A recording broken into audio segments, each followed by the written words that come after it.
బంగాళాఖాతంలో అల్పపీడనం బలపడింది. తెలుగు రాష్ట్రాల్లో భారీ నుంచి అతి భారీ వర్షాలు కురుస్తాయని హెచ్చరించారు వాతావరణ శాఖ అధికారులు.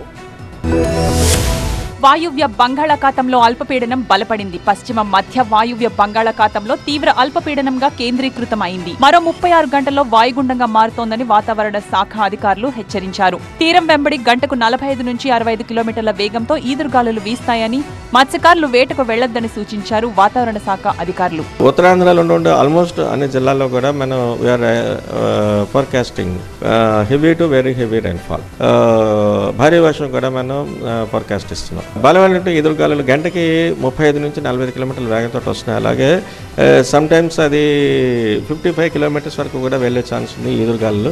ఆగస్టు 30 నుండి రాబోయే 3 రోజులలో ఆంధ్రప్రదేశ్లోని పలు ప్రాంతాల్లో బలమైన ఉపరితల గాలులతో భారీ నుండి అతి భారీ వర్షాలు కురుస్తాయని భారత వాతావరణ శాఖ అంచనా వేసింది.